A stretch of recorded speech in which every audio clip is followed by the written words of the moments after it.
Well, hello, everybody. Welcome to Galactic Wisdom. It's good to be back again. Raphael, hey, good to see you. How are you doing? Doing? Hello, hello. I hope my audio is sounding well. I've been having a couple of issues with my audio lately. You know, you sound a little quiet there, but Okay, I'm let me see turning up what I my can volume. do. Check. Can you hear me now? I can indeed, yes. Very cool. Awesome.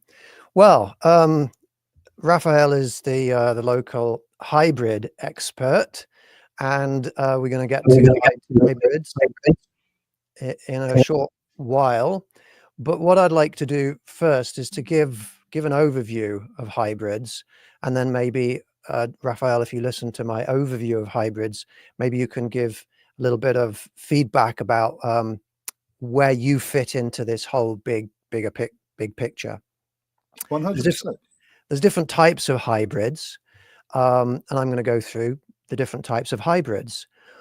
I'm going to say that the first type of hybrids are the original hybrids. These are aliens that we see around us today. They did not evolve elsewhere in the universe, at least their biological bodies didn't. When we look at a humanoid reptilian, we're not looking at a life form that evolved on another planet. That's just ridiculous. That on another planet somewhere out there, you have vertebrates, you have humanoids evolving. That just doesn't make any sense at all. What happened is with reptilians, we have human DNA has been mixed with reptile DNA to come up with a hybridized biological body. Those are reptilians. We have a similar thing with lions. We have human and lion or feline mixed together. There are insectoids, praying mantis, the same sort of thing. And when we have recovered, when scientists have recovered mummified alien bodies, which they have, and genetically analyzed them, we have seen that their DNA, the DNA of these aliens, is terrestrial DNA, but not part of our evolved tree of life. In other words, it has been genetically engineered. Now, as to the original origin of these terrestrially engineered alien bodies, that's something I'm going to come to a little bit later in today's show. But that's the first type of hybrid, original hybrids, I call them, original alien hybrids. Then we have what is more commonly understood to be hybrids, and that is, in today's world, we have biological human alien hybrids. They're produced by our alien friends by taking some human DNA and mixing it with the DNA of an original hybrid or an alien to produce what appears to us to be some kind of mix of human and alien mixed together. And they can look very alien, they can look very human, or they can kind of look somewhere in the middle. That's the second category of hybrid that we're going to talk about today. The third type of hybrid is what I am, and that is a spiritual human alien hybrid. This is where human beings are altered, enhanced on a spiritual level. They were born human, like myself. I fully think that I was born as a regular Homo sapien, and but then I have been engineered for a few years spiritually to be not quite human.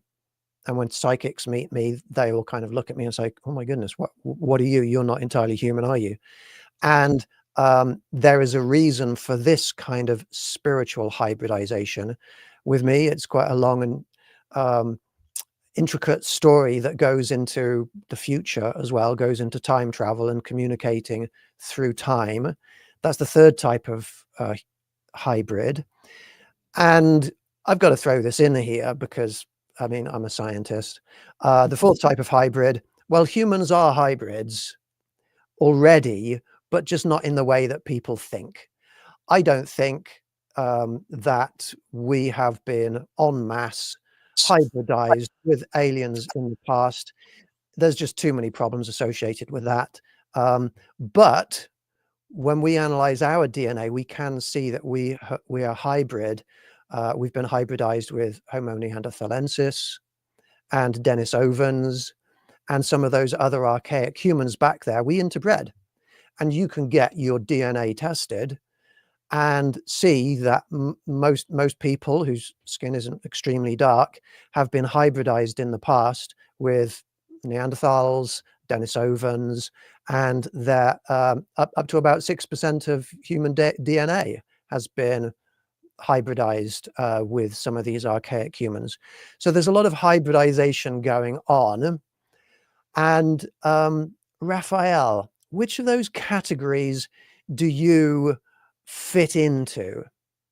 All right. So first of all, to be honest, I'm having a lesson today. So I really admire, the breakdown, because I really didn't know that we had that many different kinds of hybrids. So I would say I fall into the category of number 2, right? For those that follow my story, I got a documentary on Amazon Prime right now called Calling All Hybrids. And in that documentary, I go through this very vivid memory of me kind of being shown the inner workings of what some might believe is the hybridization program. So when I say I believe that I'm the second kind, I feel like I have a little bit of 2 and 4, if that were to make sense. As far as the spiritual connection, I believe my spiritual connection comes from the connection that I have from my star race, right? These Nomo beings is who I believe to kind of come from as far as the race. If you look up this person called Credo Mutwa, he speaks of these beings that came from the Sirius kind of system, and they came down to earth to bring knowledge. They kind of looked a little fish-like, almost amphibian-like. I believe that the spirituality and the downloads and the things that I try to incorporate in my music has a lot to do with the message of these beings and what they're trying to bring to the table for humanity. And then to bring it back to what's in the documentary, the hybridization program, I believe that in certain instances, there's certain kinds of people with certain DNA, because I'm also a generational abductee. There was a family member in my family that has been abducted before me, which kind of is common in the abduction phenomena. So I don't know if I've been hybridized, but if you think about, a relative of mine being hybridized and then me coming from that person, then obviously there's some sort of intermingling happening with my DNA. I think that if I have been hybridized, it would be just due to like enhancing my abilities to be able to like communicate with them better. So that way the message that they're bringing out to humanity could be easily served on a plate per se. So I think I fall 75% into category 2, 25% into category 4, but they might fluctuate depending on the mission, if that makes sense. So you feel that because you have been taken or abducted your whole life, and your parents or parents or grandparents, generational abductions, there is a manipulation of DNA. Now, that could be it could be full-on genetic engineering, or it could be, as humans have done with plants for tens of thousands of years, it could be selective breeding. Oh, yeah. So we could call that genetic manipulation just without getting in there to the DNA. Do you have, I'm just going to ask for a yes or no. Do you have knowledge, personal knowledge of which of those it is in your case? Selective breeding that these beings are doing within your family, or actual genetic engineering? Although I don't have 100% knowledge, I would lean more towards the genetic engineering. Okay. Now, let's talk about your experiences, because you do know you've experienced actually being taken from your home on onto alien craft. Can you tell us about that experience, those experiences Sure. that you've had? 100%. So I'm what most people would call a lifetime experiencer, a lifetime abductee. It's been happening to me on and off since the very early ages. But since we're on the topic of hybridization, I figured the best experience I could bring to the table would be the experience I've had within the program, or what I believe to be the program. I was also on another podcast with a friend of mine, Tim Tactical, and he's an ambassador to the Grays. And what he was able to relay to me, that it could have been that I was involved in what he calls the school for the Grays. So let's just throw that out there, as well as a tidbit of information. But the way I remember it is, I remember just being in my driveway, and I had my son. I'm holding my son's hand. He's my oldest at the time. And I'm just, looking up at the sky, and I see this massive UFO. Now, in my mind, it's so massive and it's blacking out so much of the sky that I'm like really like trying to wonder in my head, how is it that nobody else is peeking out this window and looking at it? So that's something to really think about there. But it was there. It looked completely metallic, but gunmetal black, had no shine to it. And it had like almost this purple or like velvety kind of like mist coming off of it that looked sparkly, almost like electrified mist coming off of it. As this UFO is hovering really close to my home, it's like I blink, and now all of a sudden I'm walking down this very long white hallway. What I can say about the hallway is it was very well lit. It seemed like it went on forever. But the odd thing about how lit it was I couldn't find where exactly the light was actually coming from, if that makes sense. There wasn't no Mhm. light fixtures, no light bulbs. It almost felt like atmosphere itself. So I just want to put that there. Then as I'm walking down this long hallway, I noticed that to the left of me is what I called the tall gray. So they look exactly like the small grays that you would, that anybody depicts, big bulbous head, big almond eyes, two holes where the nose should be, small lips. But in this case, it was about 7 to 8 feet tall.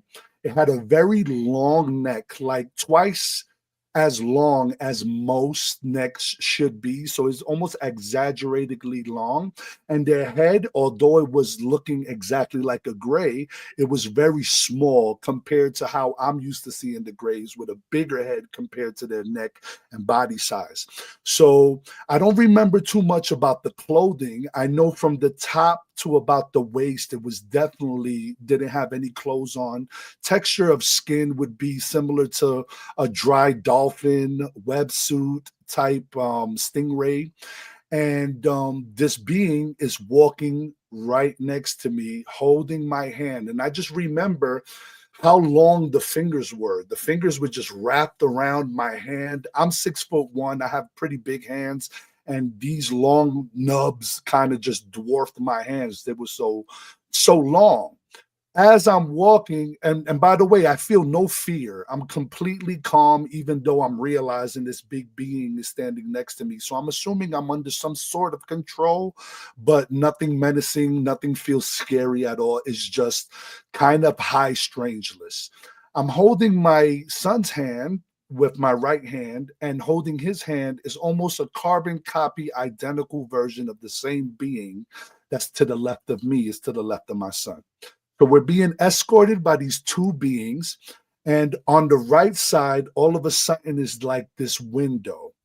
I know it to be a two-way mirror right now, but at the time it was just a window, just a sheet of glass looking into what seems to me to be a daycare. The best way that I can explain it is, if you ever been to take a child to an emergency room or to a hospital dentist visit, they usually have a lobby area with toys and a mural on the wall and all that stuff. That's exactly identical to what it looked like. Very childlike, very for children. In the middle of this room there's a rocking chair on this carpet, and there's like an arched doorway. I don't really see no doors or anything to open. It just looks like an arch opening within the room. As I'm focusing inside this room, the gray on the right proceeds to escort my son into this room. As I'm looking, once again, he's not dragging my son. My son is not scared. He's completely just walking calmly, like this is something we are used to doing. This is something we've done before, or we're under some sort of hypnotic control. As my son walks into the room, he sits down into Indian style, or, crisscross applesauce to be politically correct. And these beings walk in. At first, they look like children, regular, just kids. They have like hospital gowns on, but they don't look exactly like a traditional, human hospital gown. It's more like the skin, the gown is attached to the skin like gauze. It almost has that gauzy texture. It looks almost mummified, but one suit, not like a wrapping. It's like if you were to raise your hands and something gets slapped onto your body, perfect form. That's kind of what it felt like or looked like.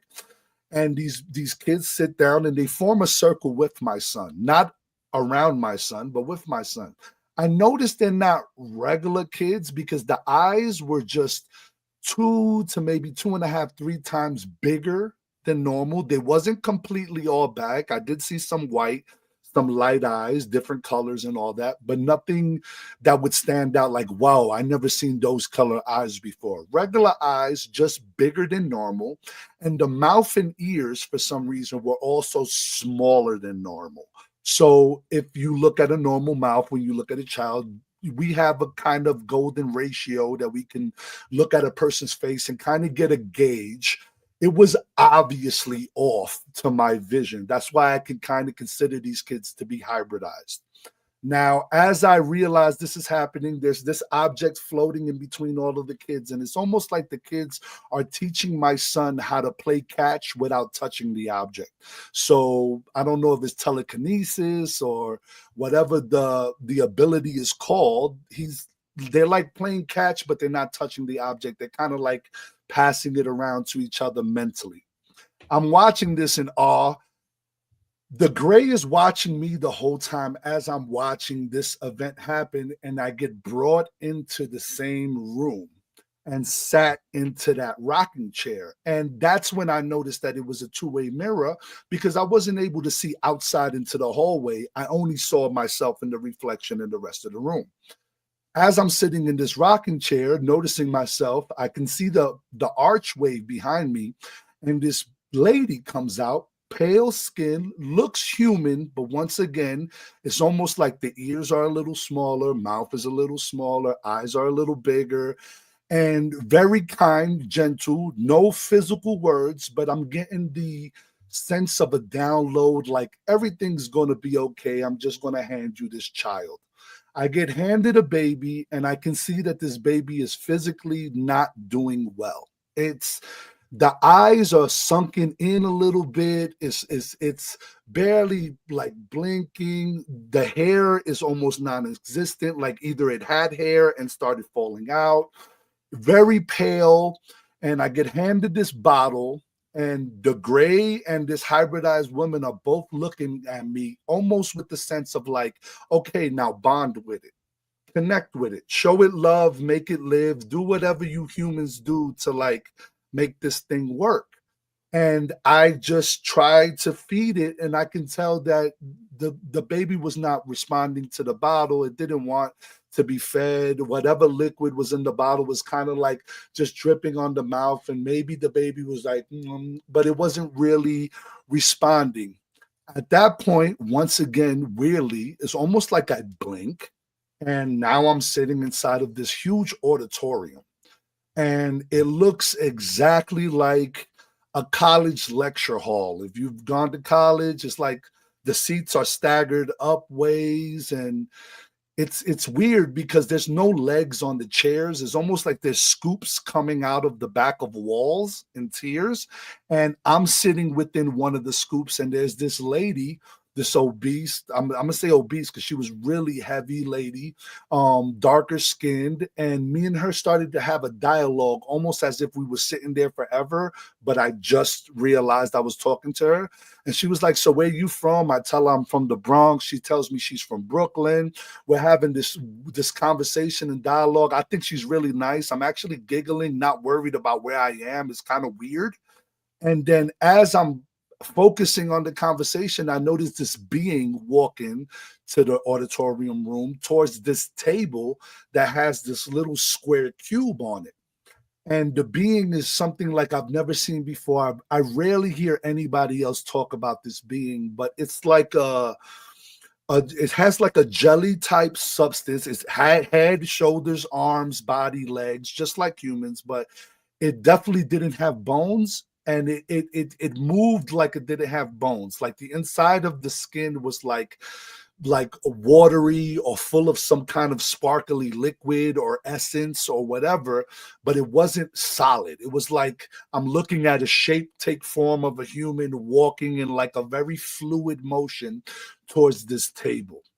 It makes a hand gesture towards the table. The top of the cube, the small little black cube, opens up, and then the most HD hologram I've ever seen of the planet Earth pops up and just starts rotating slowly.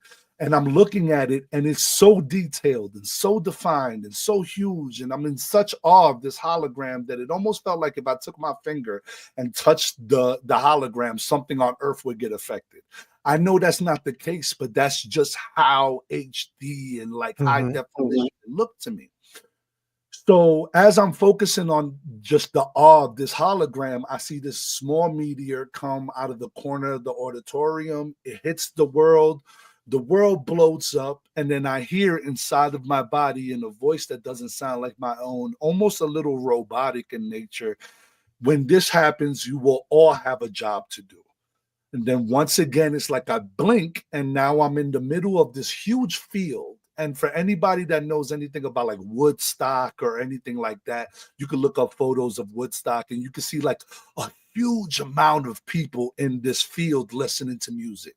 So it was almost identical, just without the music, just the sea of people in this field. And then there was this huge light coming from the sky, which I interpreted to be the same meteor I just saw in the hologram coming towards Earth. But this time I'm on Earth. And then we all put our palms up and kind of face to it with the intention of like watching it explode. And then the meteor explodes in the air, and it looks like that last scene in Independence Day when the spaceship blows up and all the things are falling down and they look like fireworks, yada, yada, yada.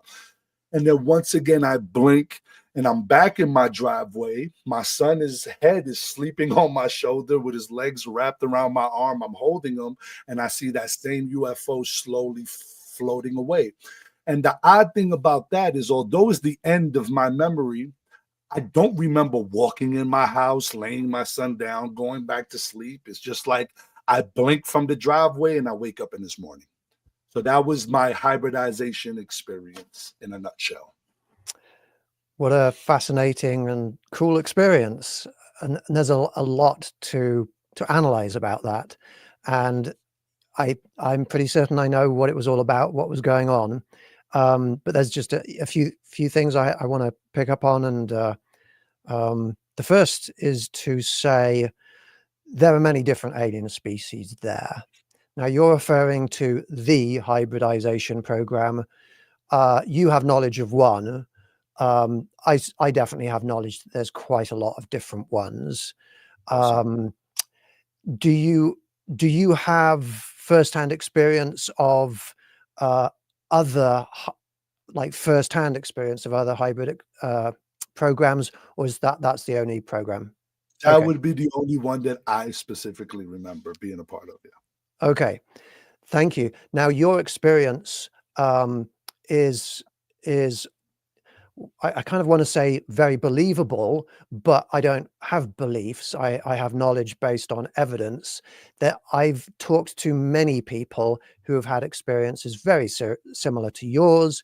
Everything slots into place, and in terms of probability, it is almost certain I can't prove it myself, but it's almost certain that your experience is 100% real. So I have no doubt accepting that as a probability. So I want to say that first. And I've talked to you many times about this. I've known you for many years. You're a solid guy, and you're not making this up. And the experiences that many people have are they find themselves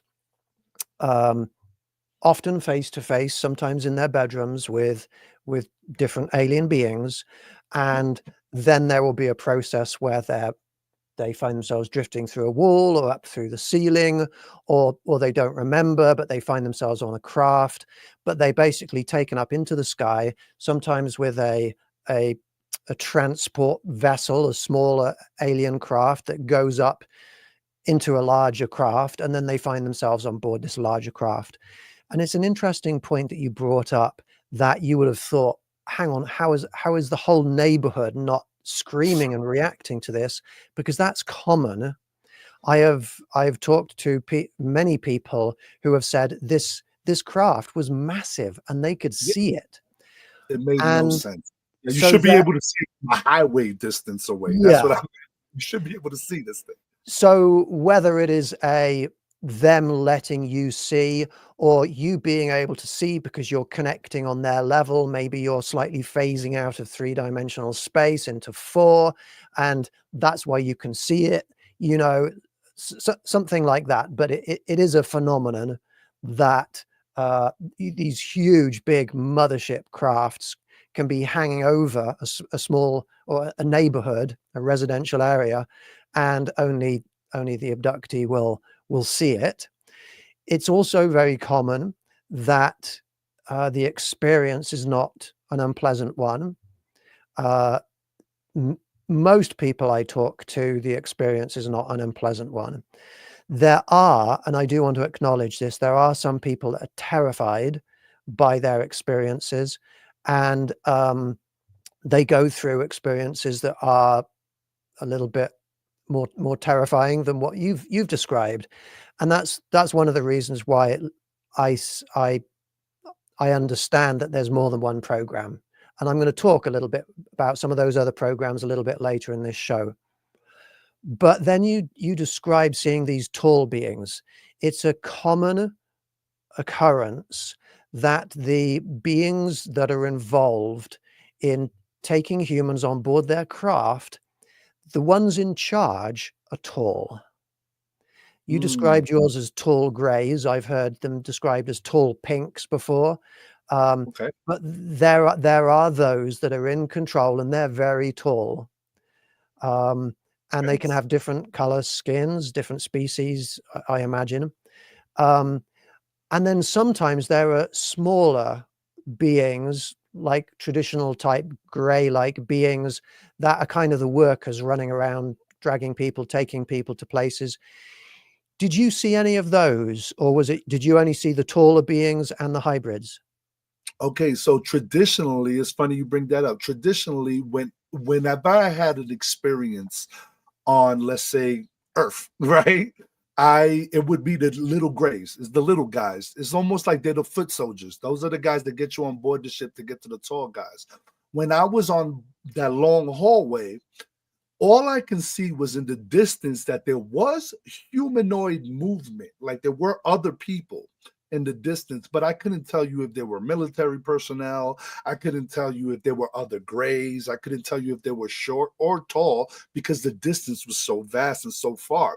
It was just, I did see other people around. So I didn't see the little grays in the story that I just told you about the hybridization program, but I have seen them, and it's more current for me to see them when I'm waking up at home, or I'm in a field.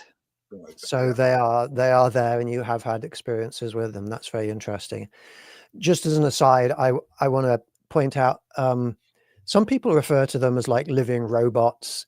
Some people don't know how to express what they are. Well, all of these beings have been genetically engineered at some point, and they've been genetically engineered for different purposes. And our technological physical metal robots are not as efficient as some of these biological machines.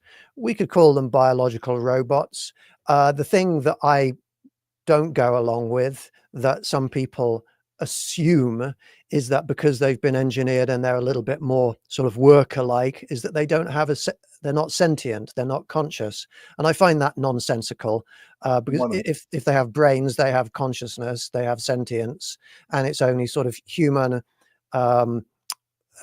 in a human inability to really understand the difference between uh, uh, the human inability to understand where sentience comes from that makes them leap to the incorrect assumption that they're not conscious, but I certainly think they are. I'm going to show you an image that I created using AI in order to put into some of my videos, some of the videos that I make.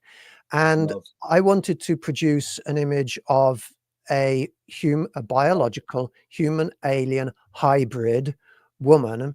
And I'm going to get you to just look at this image and see, give me feedback about whether this is the kind of being that you personally saw on that craft.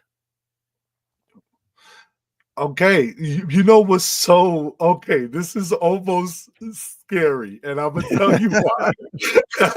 This almost is freaky. First of all, I'm waiting to see an image of something that looks a little bit wow. This is almost freaky. Whoa. Okay, this is okay. My heart's racing a little bit. All right. So what I would say is the children 100% look like this. The ears were a little bit more pinned back, closer to the head. The nasal passage was a lot more thinner. The nose and the nostrils was a lot less defined and smaller. And the lips in this photo is way too big for what I remember.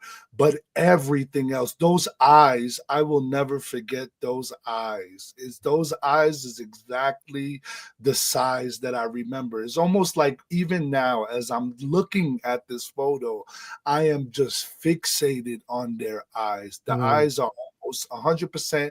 The lack of hair, 100%. Skin texture for the hybrids, 100%. I would just work on the nose being like I just work on the points that I brought up, and it would be perfect. Whoa, scary. Very interesting.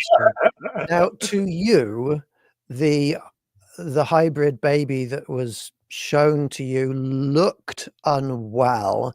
Do you think, in part, that may be because mentally you're comparing it to what you know a healthy human baby should look like? Do you think part of the lack of health might simply be because there was alien DNA in there too? I would say in this instance, it was the baby was obviously sick. Okay. It was borderline on the edge of it wasn't really doing well. I wouldn't be surprised if unfortunately the baby's not has expired by now. I think my heart of hearts, almost like a download at that moment that had told me, and I'm gonna shut down this phone in a minute. My apologies, that's rude. And it's almost like, how do I explain this? They were trying to get me to bond with the child, almost like the one thing they couldn't replicate was bonding. Yes. So it's like when I had my two boys, the first thing I did was I took my shirt off and I placed the baby upon my chest so we could kind of like, I'm your father. It's the connection to the baby. They say to do that is good, right? It's almost like they knew a version of that.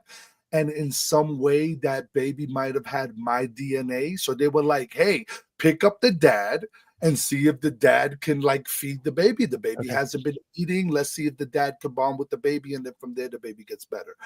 100% was the vibe I was getting from. That's the vibe I was getting. You feel like, give me a percentage of how strongly you feel that baby was yours. You were the father. I'm 98% sure that baby was mine. But I didn't know until kind of really getting into the feeling of what was happening to me. So at that moment, I was really confused in what I was doing. The more I meditate and focus on the situation, I realized that it was my baby. Okay. It's actually very common in abduction experiences, I'm sure you know, for the humans to be shown children that seem to be hybrid children that, and the humans seem to be and feel that they are the parents. It's common for when women go into those situations, they nurse the babies. So there is definitely an advantage for the hybrid children to connect with their parents.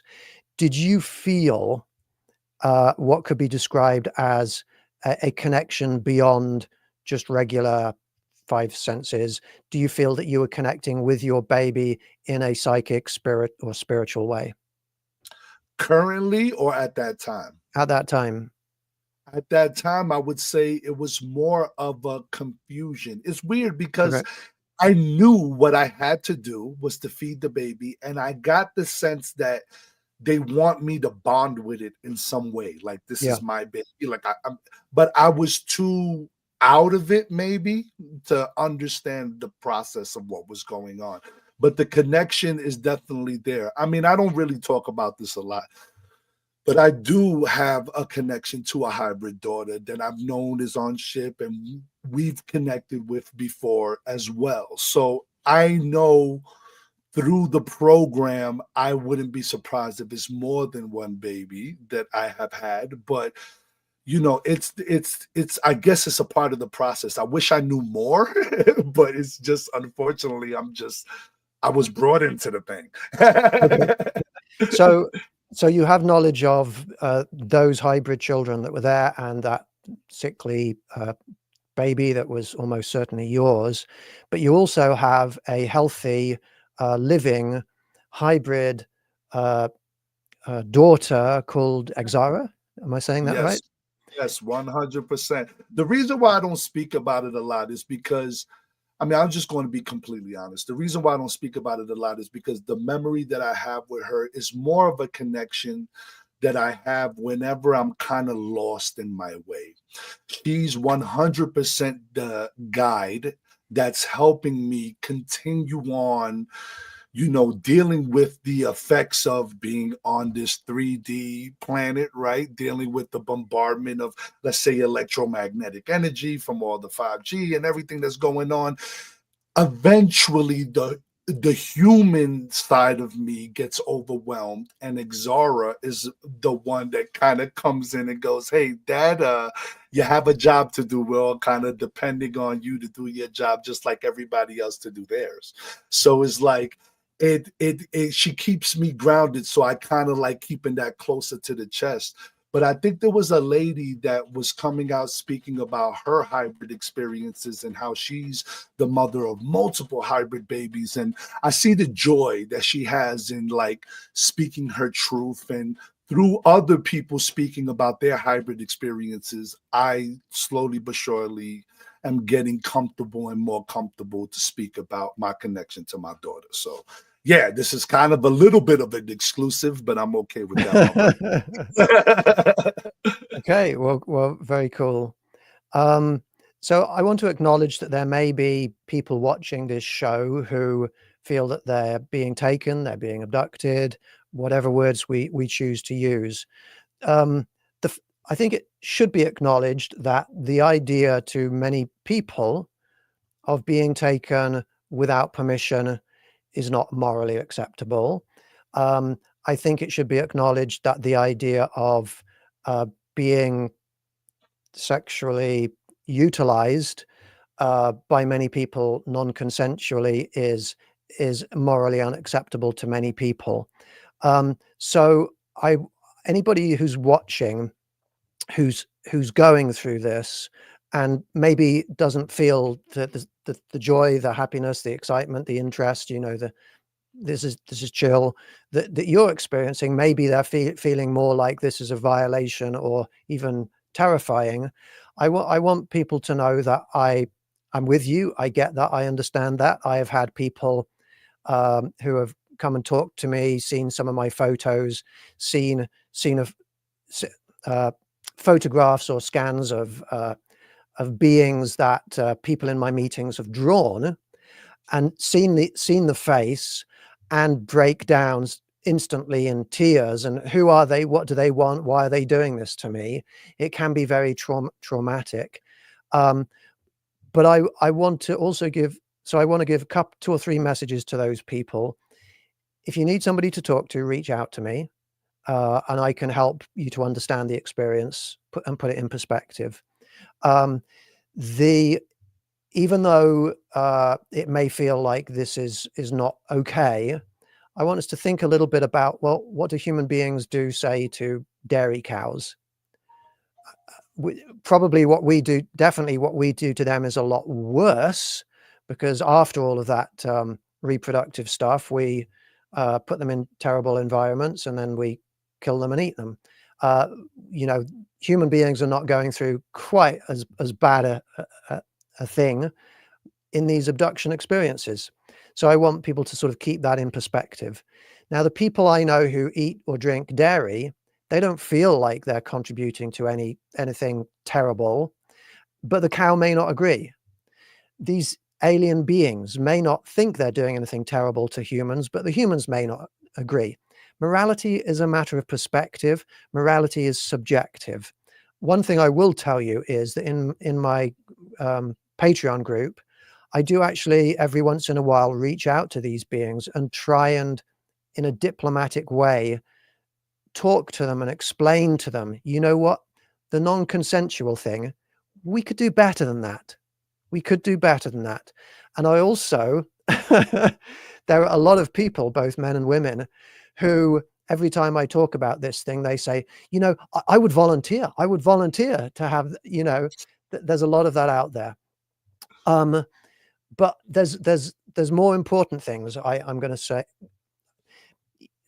There's other things that I want to talk about, which I think are bigger picture things. But first of all, let's just move to the bigger picture things. You were shown an image of the planet being badly damaged, so we say, maybe destroyed, but badly damaged. This is common. Commonly, human beings are shown images of a future where there is damage to the planet. And there's 2 reasons for doing that. And it's not to scare people. The two different reasons for doing that is as a warning. That's one reason. The second reason why people are being shown that is to prepare them for when something happens. Raphael, do you feel like you're being prepared for something? The way I like to explain it to people so that way it doesn't get misconstrued is I don't see myself as like Neo from the Matrix or anybody really like special in the regard of my job here to do. The reason why I was showed the field with all those people in it is because whatever being showed me that image really wanted me to know that I'm a small piece of a really bigger puzzle. So I think 100% I'm being prepared for something, just like all of us are being prepared to something. Like if you listen to this podcast right now and it's resonating with you, maybe that's one of the like activation points that these beings really want in giving me that vision, right? To say it out loud and tell people about it so that way they can show up at the field when it's time.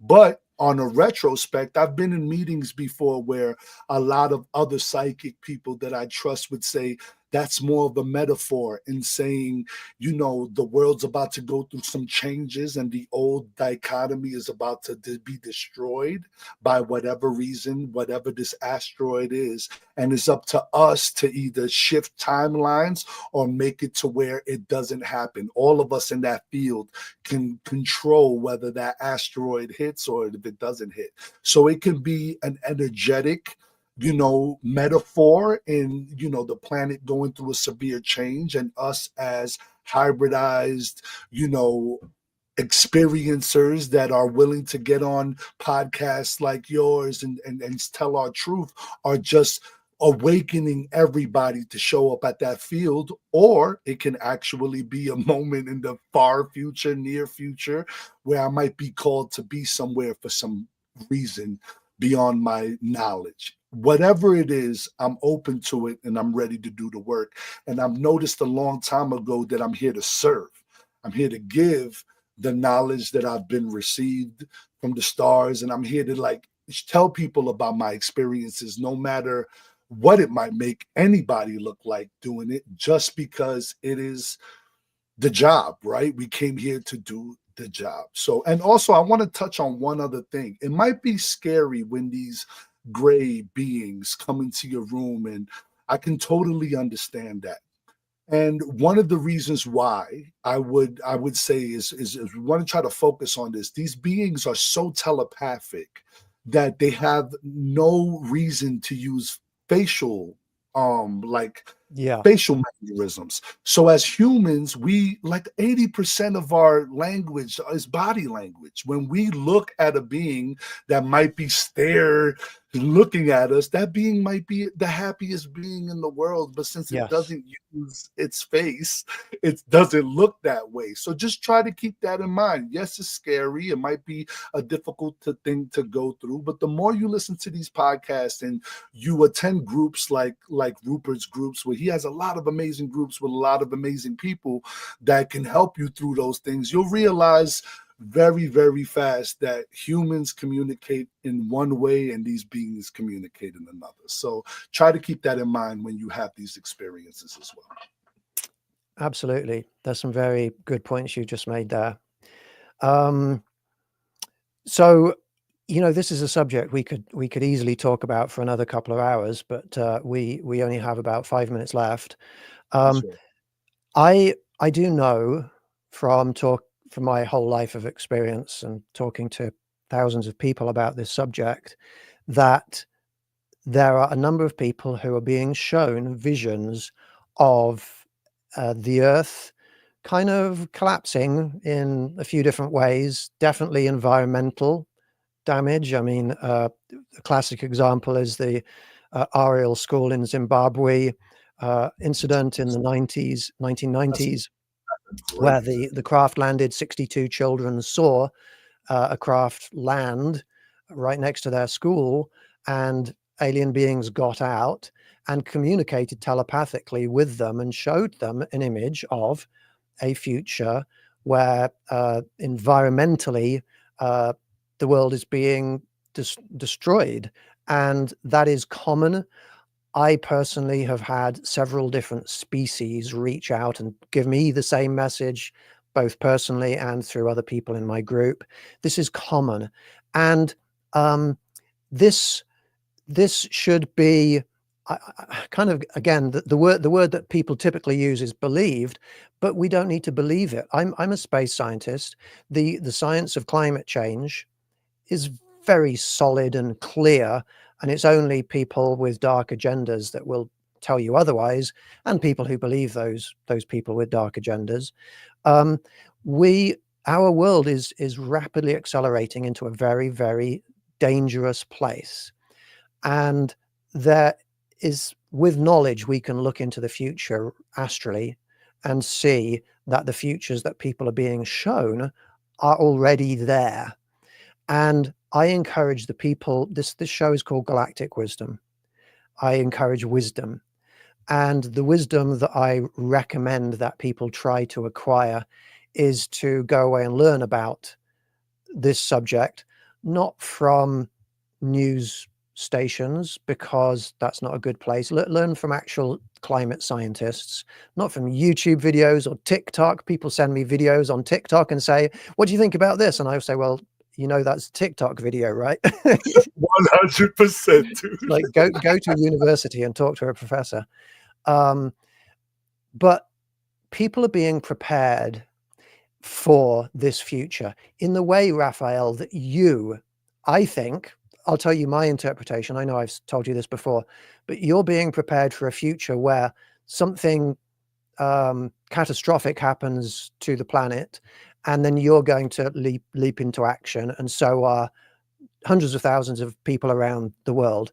Well, I am also being prepared in the same way, and I'm already doing. We're both doing what we know we're supposed to do, which is spread messages of wisdom, of love and light, of caring, of unconditional love, non-judgmental approach to reality, and trying to combat the problems that are on this planet.